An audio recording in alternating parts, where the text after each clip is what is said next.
اللہ رب العزت بڑے مہربان ہے، وہ بندے کو رد نہیں فرماتے۔ تو اگر نیک ہیں تو اسی دنیا کے اندر منمانی کرنے والے بھی ہیں۔ چنانچہ حضرت اقدس حکیم الامت مولانا اشرف علی تھانوی رحمۃ اللہ علیہ نے اپنی کتاب میں لکھا ہے کہ جو بندہ جس قسم کے گناہ کرتا ہے نا، باطنی طور پر اس بندے کی شکل ویسی ہوتی ہے، جانور جیسی شکل۔ چنانچہ وہ فرماتے ہیں کہ جو بندہ دوسروں کے دل بلا وجہ دکھاتا ہے، اس کی مثال بچھو کی مانند ہوتی ہے۔ جو بندہ حریص زیادہ ہوتا ہے تو باطنی طور پر یہ کتے کی مانند ہوتا ہے۔ جو عالم ہو کر بھی بے عمل ہوتا ہے، یہ باطنی طور پر گدھے کی شکل رکھتا ہے۔ اور جو شخص بے شرمی اور بے حیائی کی زندگی گزارتا ہے، باطنی طور پر سور کی شکل ہوتی ہے۔ اور جو عیار مکار سمارٹ بنتا ہے، باطنی طور پر بندر کی شکل ہوتی ہے، جانوروں جیسی شکل۔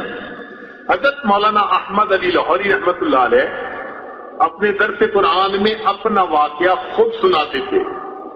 فرماتے تھے، میں ایک مرتبہ بازار میں جا رہا تھا، میں نے ایک اللہ والے کو دیکھا، قریب ہوا، میں نے سلام کیا، انہوں نے جواب دینے کے بعد مجھے پہچانا اور پہچان کر کہنے لگے کہ احمد علی انسان کہاں بستے ہیں؟ میں نے بڑے حیران ہو کر دیکھا، بازار لوگوں سے بھرا ہوا تھا۔ میں نے کہا کہ حضرت یہ انسان ہی تو ہیں۔ یہ سن کر انہوں نے ایک عجیب سی نظر مجمع پہ دوڑائی۔ فرماتے ہیں کہ ان کی اس توجہ کا یہ اثر کہ جب میں نے مجمع کی طرف دیکھا تو مجھے بازار میں کتے بلے خنزیر چلتے نظر آئے، انسان تھوڑے کوئی چلتا نظر آتا تھا۔ فرماتے ہیں جب یہ کیفیت میری زائل ہوئی تو میں نے دیکھا کہ وہ تو چلے گئے تھے۔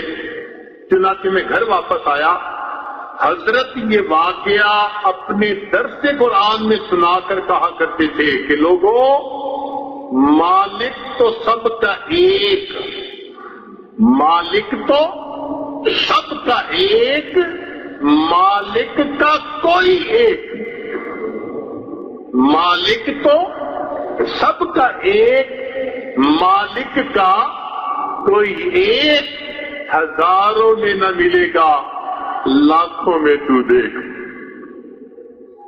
لاکھوں میں کوئی ایک بندہ ہوتا ہے جو سر کے بالوں سے لے کے پاؤں کے ناخنوں تک ادخلوا فی السلم کافہ کا مصداق بن چکا ہوتا ہے۔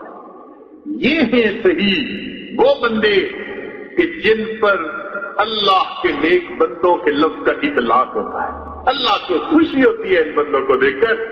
ان کے ہاتھ اٹھتے ہیں، اللہ تعالیٰ ہاتھوں کو نہیں لوٹاتے۔